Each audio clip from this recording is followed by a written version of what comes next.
आज की कॉन्फ्रेंस के जरिए से जल्द से इस्तकबालिया आमद माह रमज़ान के मुबारक मौके पर जो अभी 23 तारीख से माह रमज़ान का मुबारक होना की शुरुआत होने वाली है और जिसकी वजह से आज इस्तकबालिया प्रोग्राम रखा गया है। इस प्रोग्राम के जरिए से जनता को आप क्या संदेश देना चाहेंगे? देखिए, रमज़ानुल मुबारक का वो पाक महीना है जिस महीने में जितना भी नेकियां की जाए वो कम है। हर इंसान को चाहिए कि इस मुबारक महीने की कदर करते हुए और जो उसको करना है, रोज़ा, नमाज वगैरह वगैरह और जो भी इबादत करना है वो करे ही। साथ में सबसे बड़ी इबादत है कि इंसानियत की खिदमत करना है।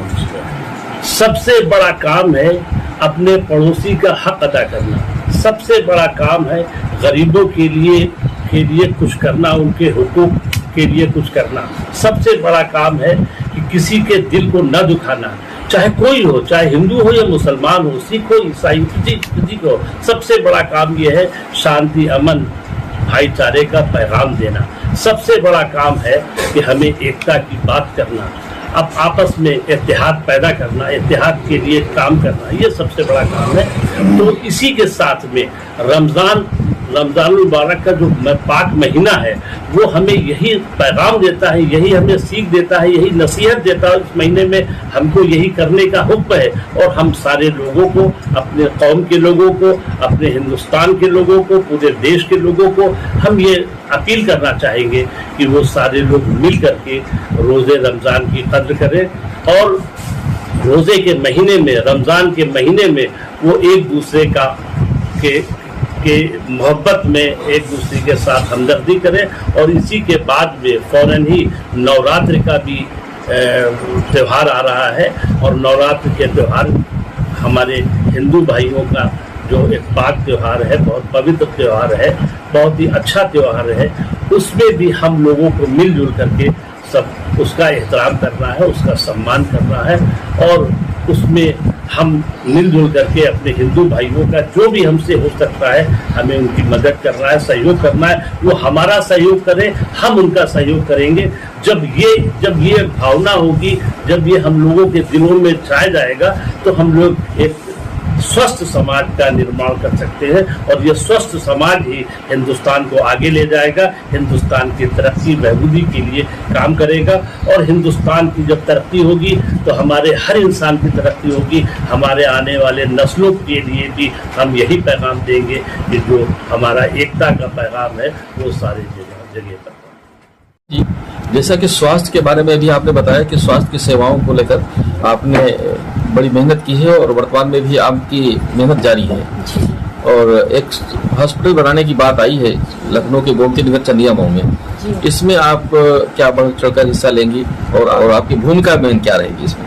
देखिए, जब मुझे मौलाना जी ने बताया तो मैंने उनसे चीज़ कही है कि आप हॉस्पिटल के लिए बात करिए लोगों से और हम लोग खुद चाहते हैं कि इस स्वास्थ्य के मामले में पहले आगे आए और लोगों को वो सुविधाएं दी जाए जो गरीबों को नहीं मिल पा रही है। और वो सुविधाएं देकर हम गरीबों को जितनी भी, जैसे कुछ मरीज ऐसे हमारे पास आते हैं जिनके पास कुछ इलाज के लिए पैसे नहीं, हम चाहते हैं कुछ लोग ऐसे हमसे जुड़े जो उनका ये थोड़ा सा दायित्व रहे कि वो समाज में जैसे ये मेडिकल जितनी भी व्यवस्था उसमें ये आके सपोर्ट करे कि हम लोग गरीबों की मदद करें। उनका सपोर्ट ये रहे कि वो उस काम को हमारी आसानी कर दे करने में।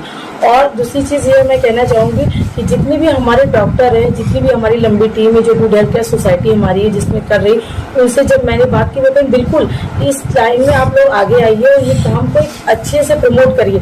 हम लोग खुद चाहते हैं कि सब लोग मिलकर गरीबों के लिए एक ऐसा हॉस्पिटल बनाए जाकर उनको सारा इलाज वहाँ पे मिल जाए और उनको ये वहाँ आकर ना कहना पड़े कि हमको किसी तरह का कोई भी यहाँ पर आने की, जैसे कि बहुत से मरीज आते हैं तो बहुत महंगा इलाज है, हम चाहते हैं उसको हम चैरिटी के तौर पर रखें ताकि लोगों को कम पैसों में अच्छा इलाज मिल पाए। मैं उस हॉस्पिटल के बारे में बस ये इसको मैं चैरिटी के तौर पर खोलूँ जो लोगों को कम पैसों में अच्छा इलाज मिले, बस मेरा सबसे पहला ये हुआ। आप एक अच्छी समाज सेविका हैं और स्वास्थ्य को लेकर लगभग हमारे सभी की समस्याएं आए दिन बनी रहती है। जी। सरकारी अस्पतालों में जाते हैं जी और लंबी सी लाइन लगाते हैं, उसके बाद कहीं नंबर आता है 100 आदमियों के बाद और तब भी इलाज वहाँ से पूरी तरह से हमारा नहीं हो पाता है। क्या इसके बारे में कोई काम आप कर रही हैं? जी हाँ, मैंने क्या किया, हॉस्पिटल हर जितने भी यहाँ पर हॉस्पिटल है गवर्नमेंट, वहाँ पर हमारे बूढ़े पे सोसाइटी का हर एक बंदा है। जब वहाँ पर कोई बंदा जाता है उसका फोन हमारे पास आता है, मैम एडमिट नहीं ले रहे हैं या कोई, तो हम लोग वहाँ की ईएमओ से बात करते हैं और ईएमओ को अपना रेफरेंस देते हैं कि ऐसा ऐसा बंदा आया और उसको थोड़ा सा गरीब है, आप लोग उसको एडमिट करिए।